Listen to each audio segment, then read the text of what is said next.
Assalamualaikum warahmatullahi wabarakatuh. Kembali lagi dengan saya Hengki Pranata di channel YouTube Citurang. Oke teman-teman, kali ini kita sudah bersama narasumber kita yaitu Uni Caca. Dan kita kembali lagi di program Hantu Belau. Nah teman-teman, sekarang ini kita berada di suasana yang baru, yaitu Cafe Derang Awak. Lokasinya di pinggir jalan, di samping Sempi 31 Padang. Tempatnya strategis dan enak lah buat kita nongkrong-nongkrong, mengerjakan tugas atau skripsi yang lainnya. Lebih jelasnya teman-teman bisa langsung saksikan video-video berikutnya.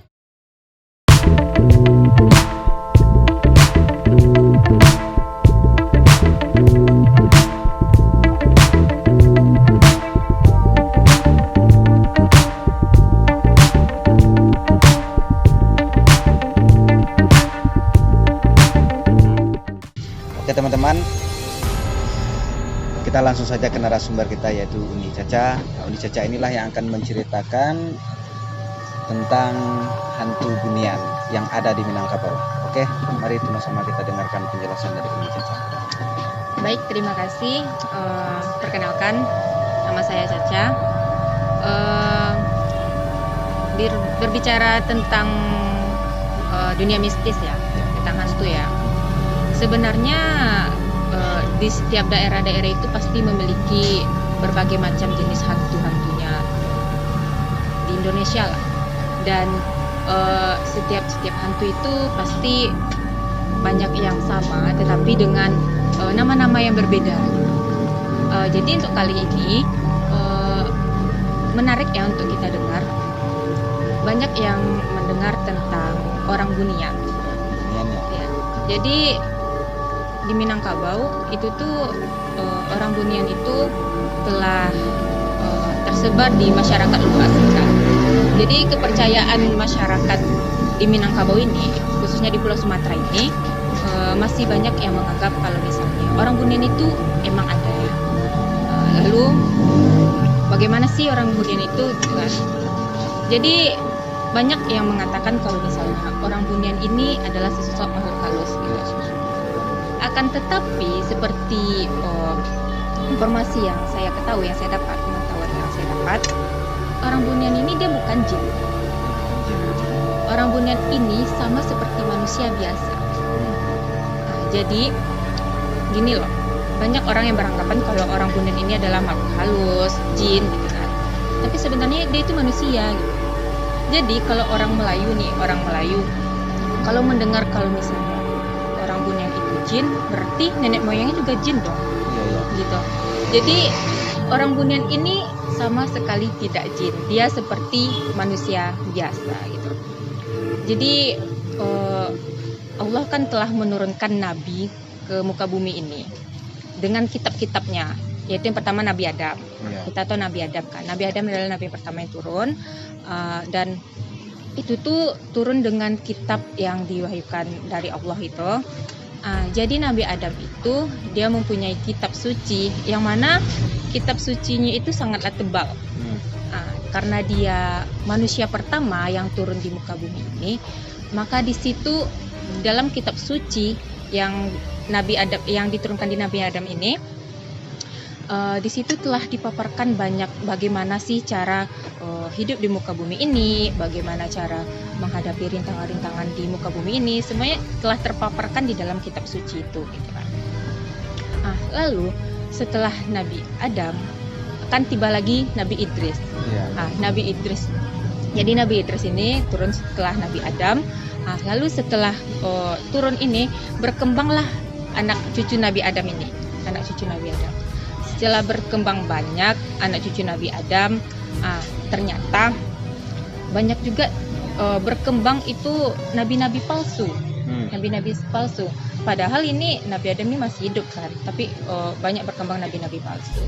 Lalu inisiatiflah dari anak cucu Nabi Adam ini, kalau misalnya dia akan membagi menjadi dua bagian.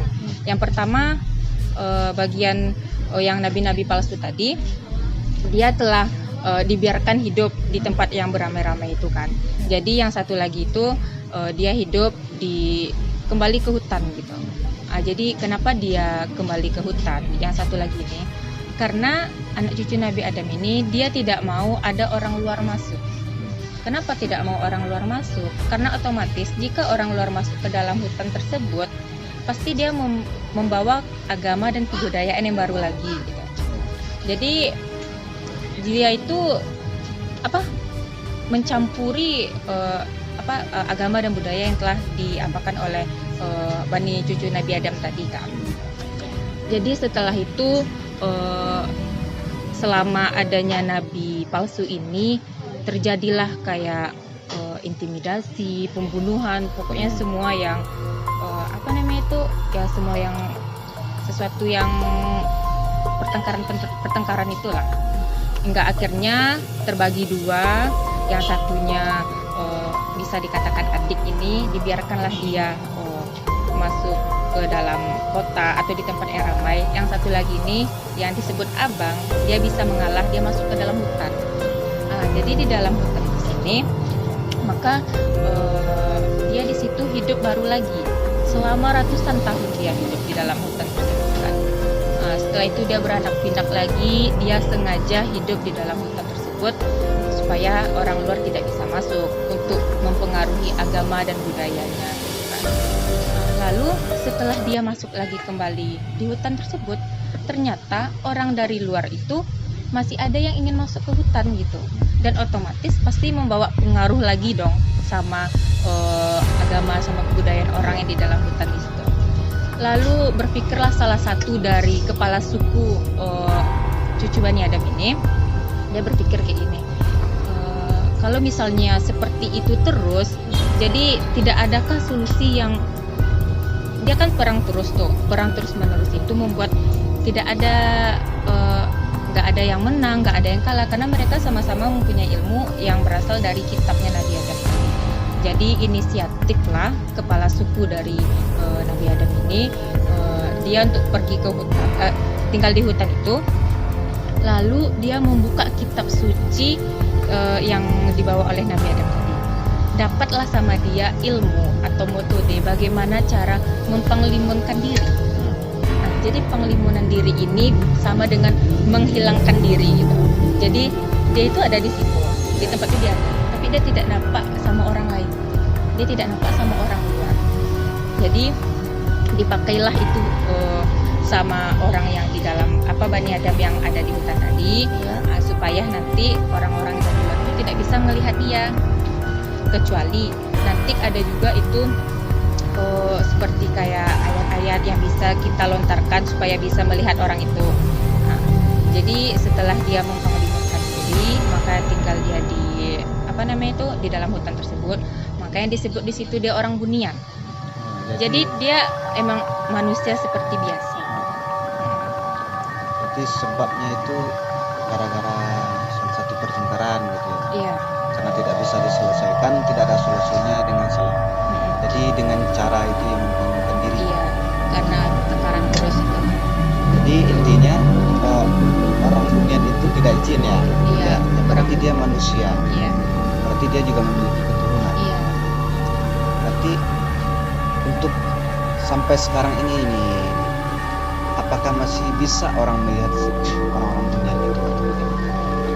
Jadi gini, sebenarnya banyak sekarang beredar kan kalau misalnya orang bunian itu dia pasti punya kehidupannya masing-masing, dia beranak pinak juga, pokoknya seperti manusia kita ini, tapi bedanya dia bisa menghilangkan diri, kita nggak nampak sama mata kepala kita. Kita bisa melihat dia kalau misalnya itu ada khusus ayat untuk bisa menghilangkan pandangan kita dari orang bunian itu kan. Kita baca itu, kita bisa melihat dia. Oleh karena itu ada emang ayatnya atau ada bisa disebut mantra lah gitu yang bisa kita sebutkan supaya kita bisa melihat orang bunian ini memang ada gitu, dan dia terletak di hutan-hutan, di perbukitan gitu, di tempat yang jauh dari kota lah. Berarti orang bunian ini dia menyendiri dari kita. Iya. Kita dengar di kampung-kampung ya, itu di desa-desa biasanya. Kadang-kadang salah satu penghuni desa lah, yang kanan dia menghilang tiba-tiba saja gitu. Kadang kita tidak tahu. Tapi orang menyebutkan itu mungkin dia dilarikan orang Bunian atau bagaimana. Jadi apa mangsa orang Bunian itu memiliki mangsa atau bagaimana? Atau dia cuma sekedar tinggal di hutan saja, tidak mengganggu kepada orang yang pedesaan atau perkotaan gitu. Tapi ketika kita dengar orang-orang Minang ini menyebut orang-orang terdahulu ya, oh mungkin dia hilang dilarikan orang Bunian gitu. Coba apa penjelasannya? Oh, jadi kita sering dengar kan, Iya. kalau misalnya ada orang yang hilang pasti disembunyikan orang Bunian atau dibawa lari orang Bunian. Sebenarnya orang Bunian itu dia nggak punya spesifik mangsa, dia itu tidak pemangsa gitu. Tapi dia itu manusia sama seperti kita, bedanya dia mempanglimatkan diri, menghilangkan diri dan jauh dari keramaian gitu. Jadi kalau misalnya setahu saya ya, kepercayaan masyarakat pada saat sekarang ini apakah itu benar adanya curi orang Bunian, dibawa pergi orang Bunian, sepertinya kalau dilihat fisik kasat mata itu belum ada gitu. Kecuali kalau misalnya emang itu tuh sudah jelas orang Bunian yang apakannya dan itu kita nampak secara fisik kasat mata, mungkin bisa dikatakan. Tapi kalau sejauh ini sih belum ada. Berarti secara intinya gitu orang Bunian itu tidak memiliki mangsa gitu. Iya. Cuman ini kan telah menjadi kepercayaan di orang Minangkabau. Iya. Dan banyak hantu-hantu lainnya lagi juga menjadi kepercayaan. Kemudian orang Bunian ini tentu kenapa orang Minang itu bisa mempercayai orang Bunian ini ada? Tentu ada kemunculannya. Intinya salah satu orang-orang terdahulu kita atau orang Minang terdahulu pasti pernah melihat atau bagaimana. Tadi Uni sudah menceritakan sejarahnya. Ini sekarang apakah ada itu tanda-tanda kemunculan orang Bunian itu yang bisa dilihat orang-orang Minang sehingga itu menjadi kepercayaan bagi orang Minang tersebut? Berarti itu bisa disebutkan sebagai bukti kalau adanya orang Bunian lah ya. Kalau ada. Oh gini, contohnya begini saja ya. Kalau misalnya bukti adanya orang Bunian ini, misalnya kayak ada di sebuah musola kecil. Iya. Musola kecil kan menampung kapasitas yang sedikit jemaah lah, misalnya orang tuh sholat Jumat misalnya di situ. Nah di situ bisa menampung seperti kayak 50 orang atau 70 orang lah. Gitu. Tapi ketika imamnya itu membaca amin dan suaranya banyak padahal jemaahnya sedikit, nah itu bisa disebut di situ ada orang Bunian yang ikut sholat gitu. Oh, berarti itu salah satu Ya, tandanya. itu salah satu tanda. Lalu yang kedua, misalnya nih di suatu pasar misalnya, di suatu pasar itu kan kita lihat misalnya ramai atau misalnya sunyi. Nah, kita lihat di suatu pasar itu orangnya tidak banyak gitu, tapi kenapa hiruk pikuknya itu sangat kedengaran ramai sekali. Nah itu termasuk orang Bunian di situ ikut.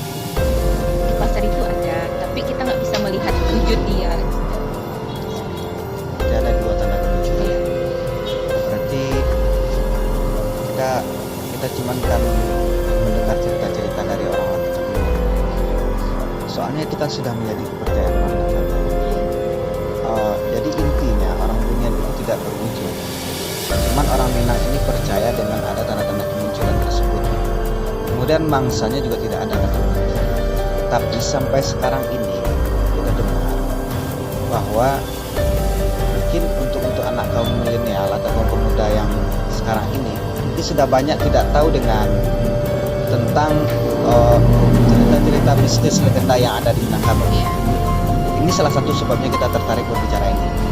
Kemudian Uni bisa menjelaskan lebih rinci lagi bagaimana orang Bunian ini sebenarnya, apakah ini cuma sekedar kepercayaan saja atau apakah benar-benar ada nggak orang Bunian itu? Jadi tadi kan sudah dijelaskan kalau misalnya orang Bunian itu emang benar adanya. Emang benar Bedanya ya dia itu hanya menghilangkan diri, menghilangkan wujudnya dari mata-mata orang di luar itu gitu. Nah, jadi dia itu sama manusia seperti kita. Tapi ya dia bedanya dia tinggal di perbukitan, di gunung-gunung, pokoknya sesuatu di hutan yang emang jauh dari keramaian gitu. Tapi dia di situ juga sama seperti kita, punya keluarga, punya hidup. Dia situ beranak pinak juga gitu. Seperti itu. turunan juga. Tapi kenapa kita mendengar orang Minang itu percaya seperti ini nih? Yang saya tahu ya, oh, ketika ada salah satu penduduk desa itu hilang, dia orang di situ itu mengatakan mungkin dia dilarikan orang Bunian. Kemudian sesudah beberapa bulan atau bertahun-tahun dia kembali dengan mungkin bentuknya sudah tua atau bagaimana. Karena ada yang stres gitu kembali dari itu. Dan orang Minang itu mempercayai bahwa dia itu dilarikan orang Bunian. Jadi itu bagaimana? Sebenarnya kalau masalah itu ya, kalau dilarikan orang Bunian tersebut, di masyarakat pasti banyak yang percaya, apalagi masyarakat Minang ya, intinya di Pulau Sumatera ini banyak yang meyakinkan kalau orang hilang itu salah satunya dicuri sama atau diambil oleh orang Bunian tersebut. Sebenarnya kalau setahu saya nggak ada bukti fisik sih kalau misalnya dia itu dicuri sama orang Bunian, akan tetapi karena beredarnya mitos sampai sekarang ini masih memperkuat kalau itu tuh dicuri orang Bunian, makanya sebagian dari masyarakat itu dia yakin aja, padahal mereka belum melihat fisiknya langsung, belum melihat secara jelas kalau iya nggak sih ini orang Bunian yang ngambilnya atau gimana, tapi karena udah termakan mitos tadi kan, karena mitos yang di masyarakat selalu berkembang itu, jadi mereka percaya aja tanpa mengambil kebenaran yang sebenarnya gitu. Jadi intinya orang Bunian ini sudah menjadi kepercayaan orang Minang. Mungkin secara fisik dengan melihat dengan mata sendiri itu mungkin belum ada ya. Cuman itu kan sampai sekarang ini sudah menjadi kebudayaan sih, sudah menjadi tradisi dan sudah menjadi kepercayaan bagi orang Minang itu bahwa orang Bunian itu salah satu yang akan melarikan penduduk desanya gitu. Dan orang Bunian ini juga memiliki keturunan. Iya. Oke, jadi teman-teman, kita sudah mendengar penjelasan dari Umi Caca. Jadi intinya orang Bunian itu ada, cuman gimana ya, yang melarikan atau yang menyebabkan orang hilang itu belum tentu atau orang Bunian. Jadi orang Bunian ini tidak memiliki mangsa dan tidak memiliki wujud. Kemudian orang-orang yang tertentu lah yang bisa melihatnya. Dan sejarahnya Uni tadi sudah menceritakan bahwa ini karena ada salah satu pertengkaran yang tidak bisa diselesaikan, akhirnya orang ini menginginkan dirinya untuk hilang dari pandangan orang lain. Akhirnya kita sampai sekarang ini tidak bisa melihat orang-orang Bunian tersebut. Mungkin untuk saat ini kita sudah cukupkan dulu berbincang tentang orang Bunian. Mungkin teman-teman yang ingin merequest hantu-hantu lainnya yang ada di Minangkabau, silakan komen di kolom komentar di bawah. Oke teman-teman, terima kasih. Assalamualaikum warahmatullahi wabarakatuh.